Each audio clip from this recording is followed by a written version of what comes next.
The air was cool and still as Duncan puffed slowly into the ruins of the old quarry. He'd been sent with a group of workmen to clean things up and to salvage what remained intact.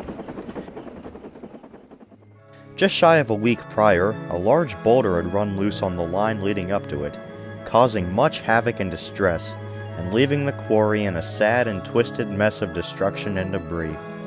The Fat Controller had ordered the quarry to be closed at once, mere weeks after the finishing of its construction. His reasoning for it was that it would be too expensive to repair the quarry, though rumors were floating around that there may have been other reasons for his hasty decision. The way Rusty talked about the boulder being alive, it didn't seem out of the question that the Fat Controller knew more than he was letting on. Duncan shuddered as he rolled slowly to a stop. A month ago, the thought of a sentient boulder would have seemed ridiculous, much less that boulder going on a destructive rampage.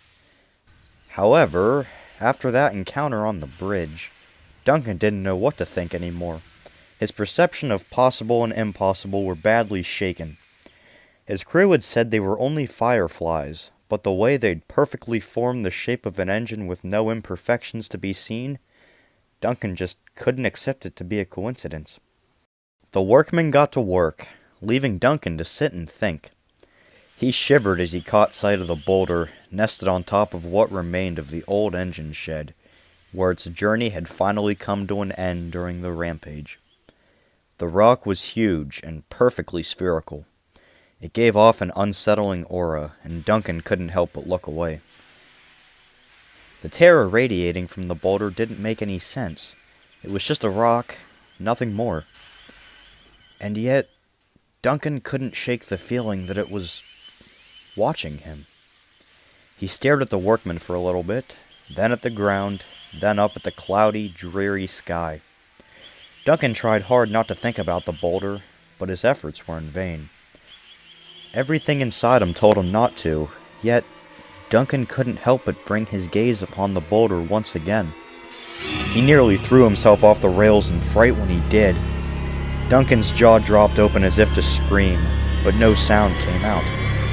For sitting upon the boulder, clear as day, was a face, staring right back into his soul. Duncan blinked, but the face remained.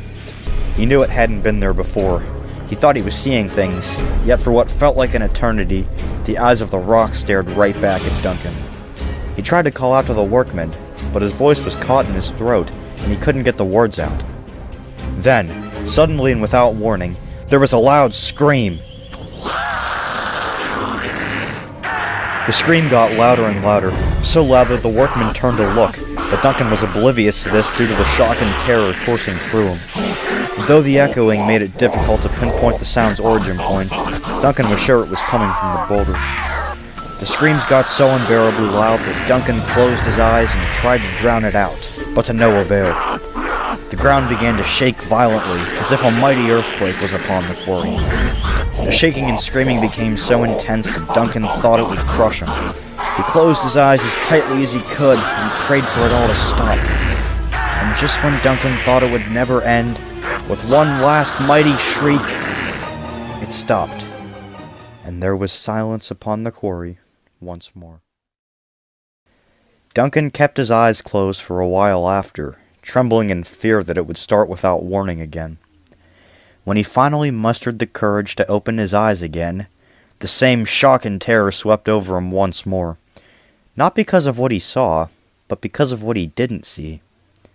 For the rock that had nearly broken him only a few short minutes ago was nowhere to be seen.